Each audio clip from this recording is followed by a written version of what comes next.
My stepmother's YouTube empire was built on my dying father's suffering. When my stepmother Linda started her YouTube channel, Devoted Wife Diaries, 18 months ago, I thought it was her way of coping. She'd film herself making breakfast for my paralyzed father, adjusting his pillows, reading him books. The camera caught every tender moment as she cared for the man who'd raised me since I was 8. What I didn't know was that the second she hit stop recording, my father became invisible to her. It started innocently enough. Dad had his stroke 3 years ago, leaving him paralyzed on his left side and requiring full-time care. Linda, who'd been his wife for 12 years, seemed to embrace the caregiver role with surprising grace. At least, that's what her growing subscriber base believed. Her videos showed a devoted wife preparing organic smoothies, doing physical therapy exercises, and talking to him about their future travels when he recovered. The channel grew slowly at first, maybe a few hundred subscribers in the first 3 months. Linda would spend hours researching trending topics in the caregiver community, studying successful channels, learning about SEO optimization. She'd watch tutorials on lighting and editing, gradually improving her video quality. What started as shaky phone footage evolved into professionally lit, well-edited content that looked like it belonged on a major lifestyle network. The sponsorship deals started trickling in after her subscriber count hit 200K. First came smaller medical equipment, companies, then organic food brands targeting caregivers. Linda was smart about it. She'd mention products naturally, never making it feel like a hard sell. She created detailed spreadsheets tracking her engagement rates, demographic breakdowns, and conversion metrics. By month 12, she was pulling in around $8,000 monthly from various sponsorships and donations. Not life-changing money, but enough to quit her part-time job at the insurance office and dedicate herself full-time to caregiving. Then, one of her videos went viral. A heartfelt piece about finding joy in the darkest moments hit 2.3 million views after being shared by a major wellness influencer. The video showed Linda washing Dad's hair while talking about gratitude, patience, and unconditional love. Comments poured in from around the world, people sharing their own caregiving stories, praising Linda's strength, calling her an inspiration. Suddenly, Linda had 800K subscribers, and brands were knocking down her door. The wheelchair company offered $15,000 for a 3-video partnership. Medical supply companies wanted her endorsement. A major pharmaceutical company invited her to speak at their annual conference about patient advocacy. By her peak month, she was earning close to $25,000, more than Dad ever made in his best years at the factory. She started wearing designer clothes in her videos, claiming they were confidence boosters that helped her provide better care. I live about 40 minutes away and usually visit Dad twice a week. Linda always seemed prepared for my visits. The house spotless, Dad freshly shaved and dressed in clean clothes, medications organized perfectly in those weekly pill dispensers she'd featured in several sponsored posts. She'd greet me with updates about his progress, showing me detailed charts she kept of his therapy sessions, weight fluctuations, and mood assessments. Something felt off, though. Dad seemed tired, distracted. When I asked him direct questions, he'd glance at Linda before answering, as if seeking permission. His responses were shorter than they used to be, less engaged. I attributed it to depression, common after strokes, but now I wonder if it was something else entirely. Update. Thanks for the overwhelming response to my last post. Some of you asked how I figured out what was really happening. I'd been noticing small things for months. Dad losing weight despite Linda's claims about his improved appetite, him seeming withdrawn during our conversations, the house always smelling like air freshener when I arrived. The breaking point came when I decided to surprise them for Dad's birthday 3 weeks ago. Should I have trusted my instincts sooner? The insurance company required quarterly wellness checks from a visiting nurse, but Linda had convinced them to space them further apart, claiming Dad was thriving under her specialized care regimen. She'd actually created a presentation about her methods, complete with before and after photos and testimonials from her YouTube audience. The insurance adjusters were so impressed they reduced oversight requirements and even featured her story in their member newsletter. Linda had also convinced Dad to refuse additional physical therapy visits, claiming she could provide superior care at home. She'd researched legitimate therapy techniques, watched professional training videos, and could speak knowledgeably about muscle atrophy, range of motion exercises, and neuroplasticity. She showed Dad testimonials from her YouTube comments, people praising her innovative methods and dedication.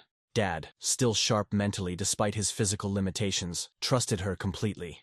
Why wouldn't he? She was his wife, seemed incredibly knowledgeable, and had thousands of people validating her expertise online. She'd also systematically isolated him from other family members. When his brother wanted to visit from Chicago, Linda claimed Dad was having bad days and suggested postponing. When his longtime friend from the VFW called, Linda would often say Dad was resting or in therapy. She created a narrative that Dad needed minimal stimulation to recover properly, backing it up with carefully selected medical articles she'd found online. The first real warning sign came during a family barbecue at my uncle's house last summer. We'd brought Dad in his wheelchair, and I noticed how uncomfortable he seemed throughout the afternoon. He kept shifting, wincing when Linda adjusted his position. When I offered to help him with his plate, he looked almost grateful, like he hadn't eaten properly in hours. Linda quickly intervened, saying she knew exactly how he liked his food prepared, and that deviation from his routine could upset his digestive system.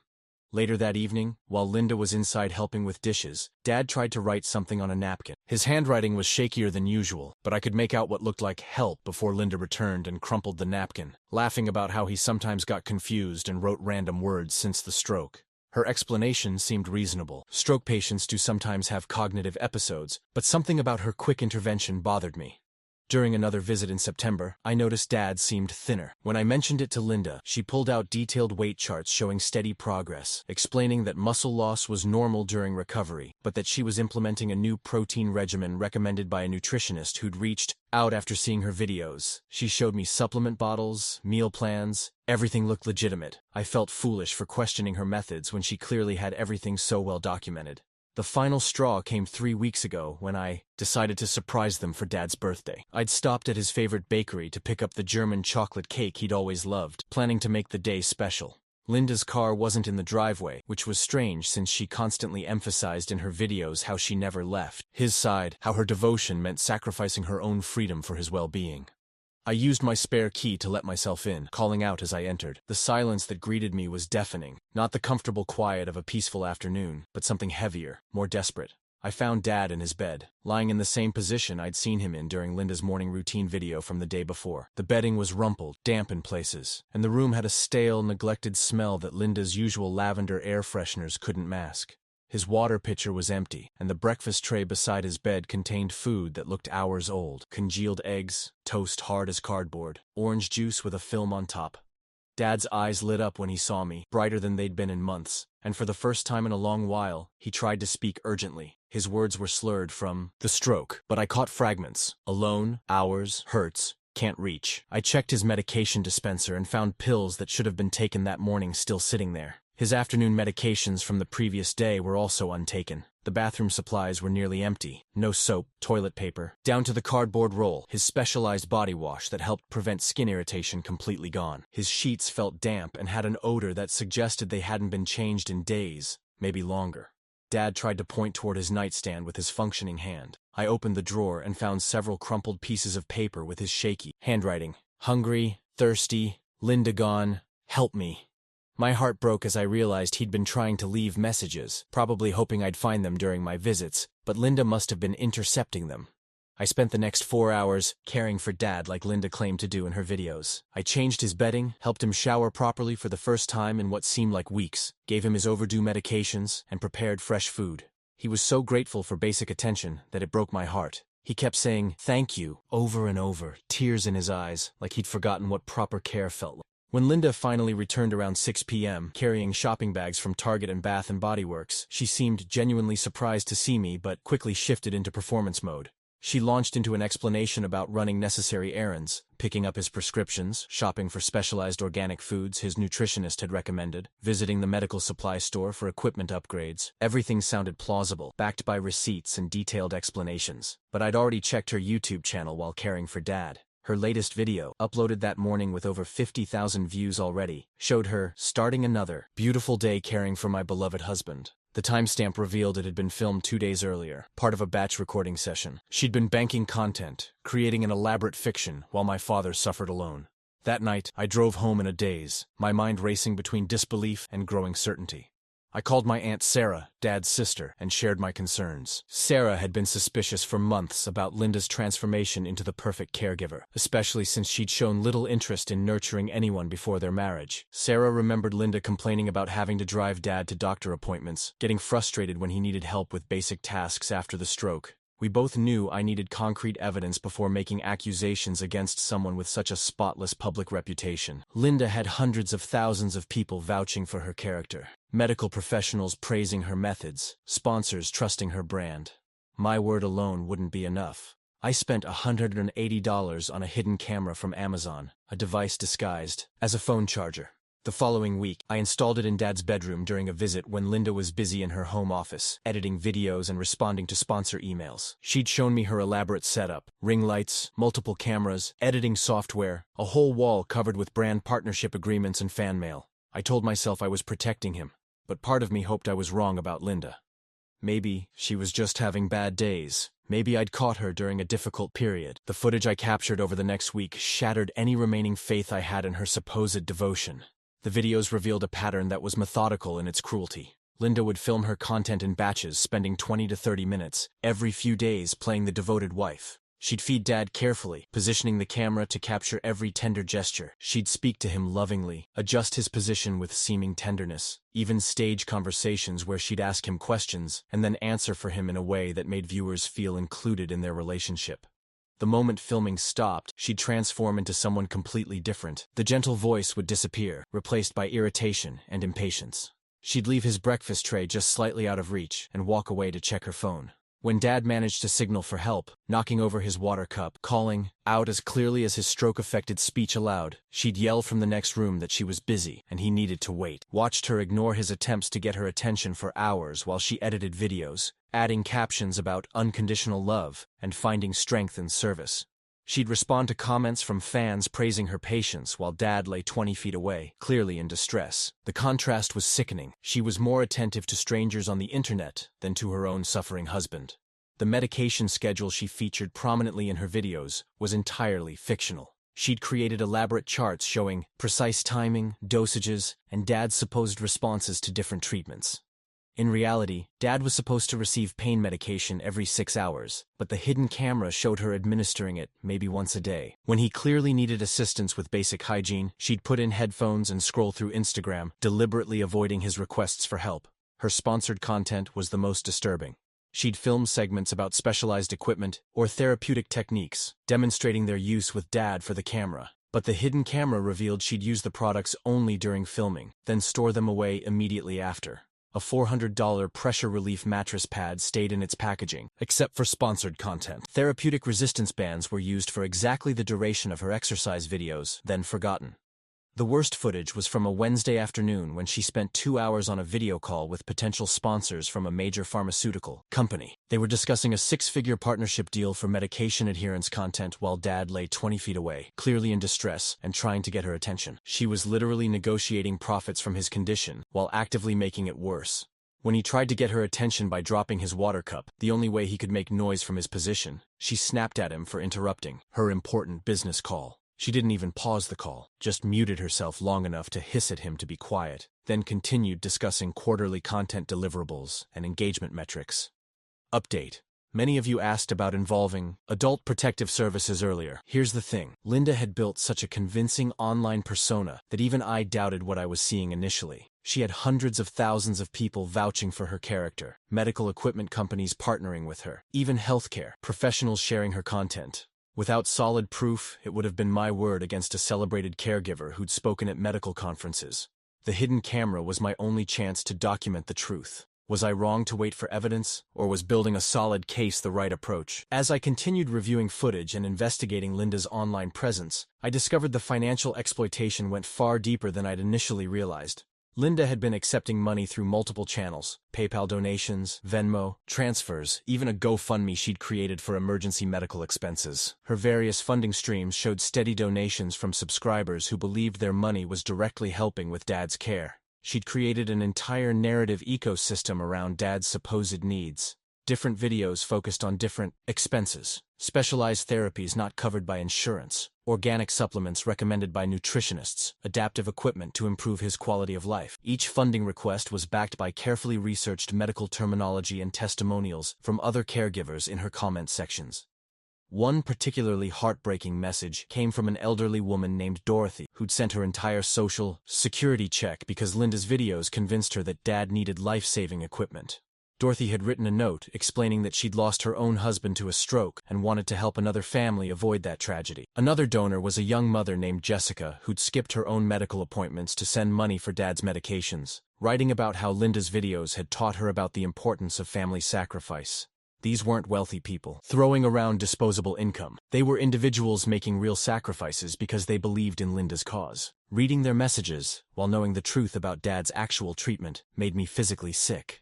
Meanwhile, Linda's bank statements told a different story entirely. The donation money was funding shopping trips to Nordstrom, spa treatments at high-end resorts, a new iPhone and professional camera equipment for better video quality. She'd even used donation money to pay for the designer clothes she wore in her videos, claiming they were confidence boosters that helped her provide better care. She'd become sophisticated about the financial side, too. She'd incorporated as a small business, claiming tax deductions for nearly everything. Her home office, equipment, even groceries she used to prepare Dad's meals on camera. She'd hired an accountant who specialized in influencer income and was writing off massive expenses as business costs, while presenting herself online as someone who'd sacrificed her own financial stability for caregiving. The breaking point came when Linda published a video titled, "When Caregiving Gets Overwhelming, a Raw Conversation." She tearfully discussed how exhausting it was to care for Dad, how she sometimes felt isolated and overwhelmed, how the financial burden was becoming unmanageable despite her best efforts. The video featured soft piano music and careful lighting that made her tears glisten perfectly. She opened new donation links during this video, claiming Dad needed specialized equipment that insurance wouldn't cover, a $3,000 therapy bed, custom wheelchair accessories, an experimental treatment program at a private clinic. The comments were flooded with people praising her honesty and sending money. I watched the view count climb past 500,000 in the first day, with donations pouring in faster than she'd ever received before. That same day, the hidden camera caught her receiving multiple sponsorship packages from medical supply companies. Instead of using any of these products for Dad, she stored them in her closet while filming testimonials claiming how much they'd improved his comfort and progress. She was literally endorsing products she wasn't using, accepting payment for, lies about their effectiveness, all while Dad suffered from conditions these products were designed to treat. I couldn't wait anymore, but I also knew I needed to be strategic. Linda had built such a powerful online presence that any accusations against her would face enormous skepticism. I spent the next weekend meticulously documenting everything, creating a timeline that would be impossible to dispute. I gathered financial records showing the discrepancies between her donation requests and actual expenses. I compiled screenshots of her sponsored posts alongside hidden camera footage showing the products unused. I created side-by-side comparisons of her claims about Dad's condition versus what the footage revealed about his actual treatment. The editing process was emotionally exhausting. Watching hours of Linda ignoring Dad's needs while simultaneously seeing her online content claiming devotion to his care felt surreal. I had to take breaks, sometimes calling my Aunt Sarah just to confirm I wasn't losing my mind, that what I was seeing was as horrifying as it seemed.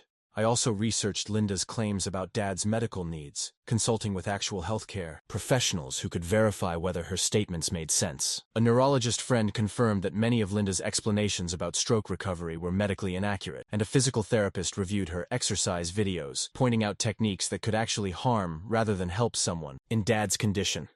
Armed with professional consultations and undeniable video evidence, I created a comprehensive presentation. Not just a simple compilation, but a detailed investigation that methodically dismantled Linda's entire online persona. I included timestamps, expert commentary, financial documentation, and most importantly, clear footage of Dad's actual condition compared to Linda's claims about his care. I created a YouTube account called Truth About Devoted Wife and uploaded a 25-minute documentary titled The Real Story Behind Devoted Wife Diaries, a hidden camera investigation. I included Linda's channel name in the tags and description, knowing her own subscribers would find it when searching for her content. The response was immediate and overwhelming. Within 6 hours, the video had 200,000 views and climbing rapidly. Linda's own subscribers were finding it and realizing they'd been funding elder abuse. Her latest uploads were suddenly flooded with comments demanding explanations, calling her a fraud, threatening to report her to authorities.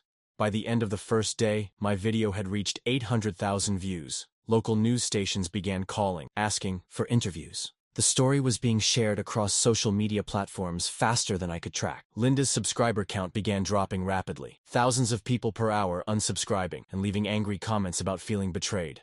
The comment section on my video became a gathering place for people sharing their own experiences, with elder abuse, medical professionals explaining the warning signs Linda had displayed, and former donors demanding to know how they could get their money back. People started sharing the video with elder care advocacy organizations, medical ethics boards, and law enforcement agencies.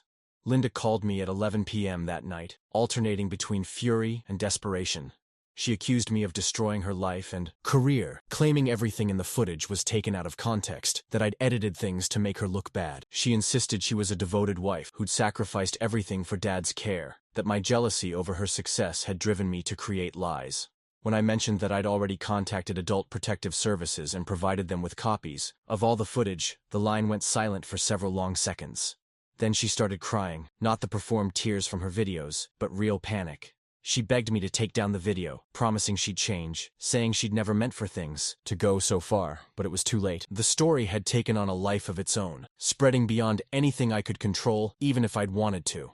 Adult Protective Services arrived at Linda's house the next morning with a full investigation team. They found Dad in exactly the condition I'd documented in the hidden camera footage. Malnourished, dehydrated, showing signs of prolonged neglect. He was immediately taken to the hospital for comprehensive evaluation and emergency treatment. The medical report was damning. Dad had lost over 25 pounds since his last official checkup 6 months earlier. He had developed multiple pressure, sores that hadn't been properly treated, signs of medication withdrawal, severe dehydration, and muscle atrophy beyond what would be expected from his stroke. The attending physician stated that Dad easily could have died if the neglect had continued much longer. YouTube initially demonetized Linda's channel within 48 hours of my video going viral, then restricted her ability to upload new content. As the story gained national attention and mainstream media coverage, the platform faced mounting pressure to take stronger action. 2 weeks later, they removed her channel entirely, citing violations of community guidelines regarding harmful and dangerous content. The sponsorship cancellations came in waves. The first companies moved quickly to distance themselves, issuing public statements and demanding immediate return of all products. The wheelchair manufacturer sued for false advertising and breach of contract. The pharmaceutical company that had invited her to speak at their conference not only rescinded the invitation, but also launched an internal review of their influencer vetting process. Linda was arrested 3 weeks after my video went public, charged with elder abuse, fraud, and theft by deception. The fraud charges stemmed from the donation money she'd collected under false pretenses. Over $67,000 that investigators proved she'd spent on personal expenses while claiming it was for Dad's care. The district attorney's office added additional charges related to tax evasion when they discovered she'd been underreporting her influencer income. The case attracted national attention, becoming a cautionary tale about social media exploitation and the dark side of influence culture. News programs featured segments about caregiver fraud, and medical conferences began including presentations about recognizing signs of exploitation in family care situations. Update: the legal proceedings concluded last month. Linda received a 2-year suspended sentence with 3 years of supervised probation, 1,000 hours of mandatory community service at elder care facilities, and full restitution to everyone who donated money. Dad is now in a legitimate care facility where he's gained back most of his lost weight and is receiving proper medical attention. Many people have asked if I feel guilty about the secret recording. Honestly, those cameras may have saved his life. Sometimes protecting someone you love requires making difficult choices that others might question. Would you have done the same thing?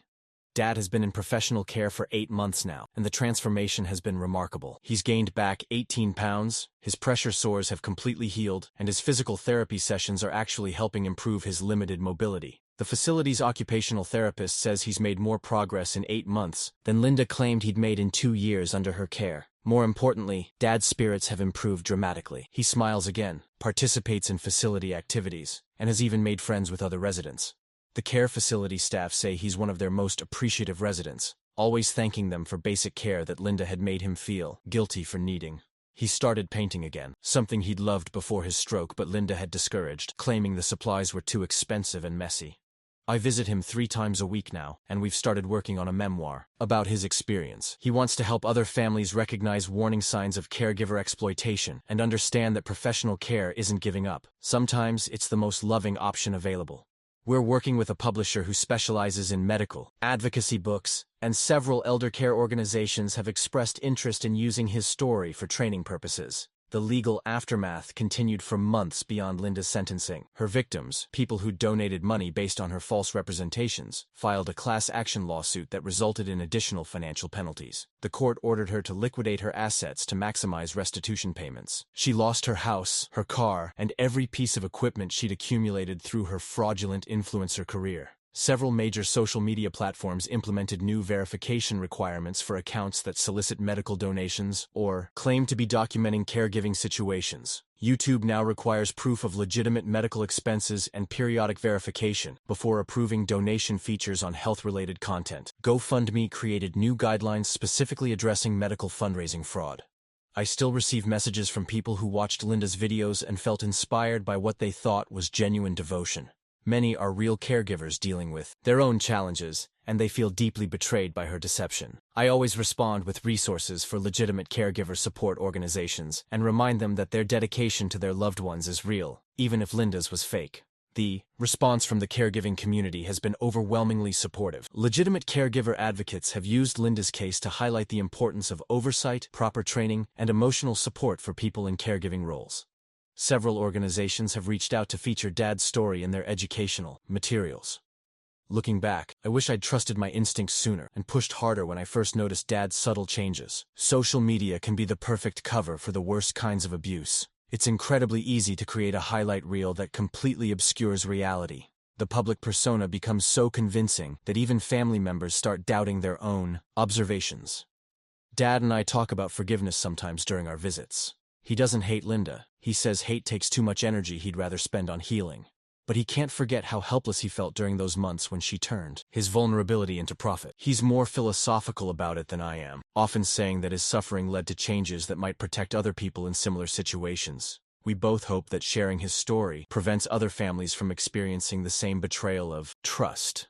The most important lesson we've learned is that authentic care doesn't need an audience. And real love doesn't come with a donation button. When someone's caregiving seems too perfect for public consumption, it's worth looking deeper to make sure the performance matches the reality. The experience has changed how I think about social media, family relationships, and the responsibility we have to protect vulnerable people in our lives. Sometimes the people who seem most dedicated to helping others are actually the ones causing the most harm, hidden behind carefully crafted personas that fool even those closest to them.